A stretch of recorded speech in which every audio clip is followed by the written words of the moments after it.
ಎಲ್ಲರಿಗೂ ನಮಸ್ಕಾರ. ಇಂದಿನ ವಿಡಿಯೋದಲ್ಲಿ ಮನಿ ಪ್ಲ್ಯಾಂಟ್ ಬಗ್ಗೆ ನಾವು ತಿಳಿದುಕೊಳ್ಳೋಣ.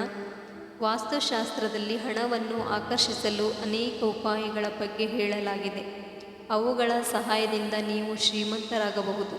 ಇವುಗಳಲ್ಲಿ ಒಂದು ಮನೆಯಲ್ಲಿ ಮನಿ ಪ್ಲ್ಯಾಂಟ್ ನೆಡುವುದು. ಆದರೆ ಮನಿ ಪ್ಲ್ಯಾಂಟ್ ನೆಡುವುದರಲ್ಲಿ ಕೆಲವು ತಪ್ಪುಗಳನ್ನು ಮಾಡಿದರೆ ಲಾಭವಲ್ಲದೆ ನಷ್ಟವಾಗಬಹುದು.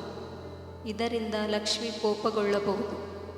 ಆ ತಪ್ಪುಗಳ ಬಗ್ಗೆ ಇಂದಿನ ವಿಡಿಯೋದಲ್ಲಿ ತಿಳಿದುಕೊಳ್ಳೋಣ. ಈಶಾನ್ಯ ದಿಕ್ಕಿನಲ್ಲಿ ಮನಿ ಪ್ಲ್ಯಾಂಟ್.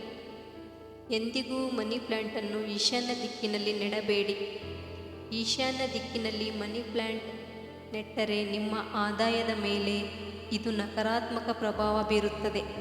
ಇದರಿಂದ ಧನ ಹಾನಿಯಾಗುವುದರೊಂದಿಗೆ ನೀವು ಆರ್ಥಿಕ ಸಂಕಷ್ಟವನ್ನು ಎದುರಿಸಬಹುದು. ಮನಿ ಪ್ಲ್ಯಾಂಟ್ ಬಳ್ಳಿ ನೆಲದಲ್ಲಿರಬಾರದು. ವಾಸ್ತುಶಾಸ್ತ್ರದ ಪ್ರಕಾರ ಮನಿ ಪ್ಲ್ಯಾಂಟ್ ಬಳ್ಳಿ ಯಾವಾಗಲೂ ಮೇಲೆ ಹೋಗುವಂತಿರಲಿ. ಇದಕ್ಕಾಗಿ ನೀವು ಕೋಲಿನ ಸಹಾಯವನ್ನು ನೀಡಬಹುದು. ಕೆಳಗೆ ಅಥವಾ ನೆಲದಲ್ಲಿರುವ ಮನಿ ಪ್ಲ್ಯಾಂಟ್ ಸಮಸ್ಯೆಗಳನ್ನು ಮತ್ತು ಬಡತನವನ್ನು ಉಂಟು ಮಾಡಬಹುದು.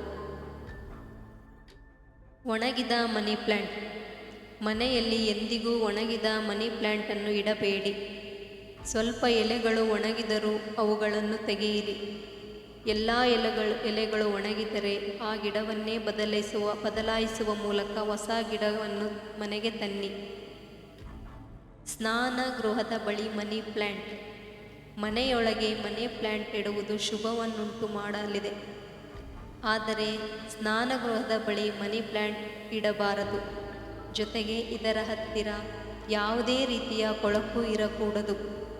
ಇದರಿಂದ ಲಕ್ಷ್ಮೀದೇವಿ ಕೋಪಗೊಳ್ಳುವಳು.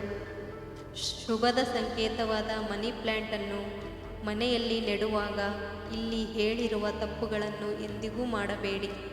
ಕಷ್ಟ ಮತ್ತು ಹಣದ ನಷ್ಟವನ್ನು ನೀವು ಅನುಭವಿಸಬೇಕಾಗುತ್ತದೆ. ಧನ್ಯವಾದಗಳು ಸ್ನೇಹಿತರೆ. ಈ ವಿಡಿಯೋ ನಿಮಗೆ ಇಷ್ಟವಾದರೆ ದಯವಿಟ್ಟು ಲೈಕ್ ಮಾಡಿ, ಶೇರ್ ಮಾಡಿ. ದಯವಿಟ್ಟು ನನ್ನ ಚಾನಲನ್ನು ಸಬ್ಸ್ಕ್ರೈಬ್ ಮಾಡಿಕೊಳ್ಳಿ.